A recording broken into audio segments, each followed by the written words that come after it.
রাধে রাধে বন্ধুরা, অমৃত কথা বাংলা চ্যানেলের নতুন পর্বে আপনাদের সকলকে স্বাগত জানাচ্ছি। মা তুলসী দেবীর অশেষ কৃপা পেতে অবশ্যই কমেন্ট বক্সে লিখুন জয় তুলসী নারায়ণের জয়। এই পর্বের বিষয় হলো আমরা জানবো তুলসী পাতা তোলার কিছু নিয়ম। বাস্তুশাস্ত্র অনুসারে বাস্তু টিপসও বলতে পারেন। মাসে 4টি নিয়ম রয়েছে যে 4 দিনে তুলসী পাতা তোলা নিষিদ্ধ। আজকের পর্বে আমরা এই বিষয় নিয়ে আলোচনা করব। ভিডিওটি শেষ পর্যন্ত দেখতে থাকুন। ভিডিওতে যাবার আগে অমৃত কথা বাংলা চ্যানেলটিকে অতি অবশ্যই সাবস্ক্রাইব করুন, লাইক করুন, কমেন্ট করুন, শেয়ার করুন আর ধার্মিক হয়ে নোটিফিকেশন ঘন্টাটি বাজিয়ে দেবেন। তুলসী গাছের গুরুত্ব আমাদের হিন্দু ধর্মে সেটিও বলার অপেক্ষা রাখে না। তুলসী পাতা তুলসী গাছের স্বাস্থ্য গুণের পাশাপাশি ধর্মীয় গুরুত্ব রয়েছে। রোগকে এড়াতে তুলসী পাতা চা পান করতে অনেকেই পছন্দ করেন,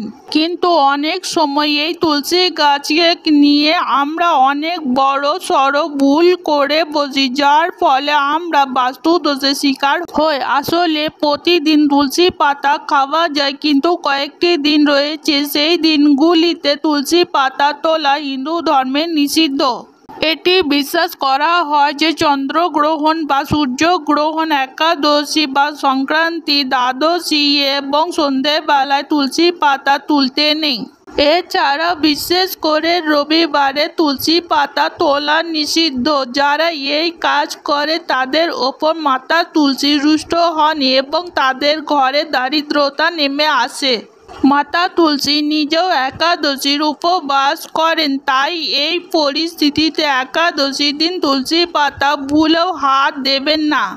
আবার অনেকেই মঙ্গলবারেও তুলসী পাতা তোলা থেকে বিরত থাকে। তবে কিভাবে তুলসী পাতা তুলতে হবে আসুন জেনে নিই। স্নান না করে তুলসী পাতা তুলবেন না, এমনটা বিশ্বাস যে এইভাবে যদি তুলসী পাতা তোলেন তবে সেই পাতা পুজোতে গ্রহণ হয় না। তুলসী পাতা কখনো হাতের নখ দিয়ে ছিঁড়বেন না।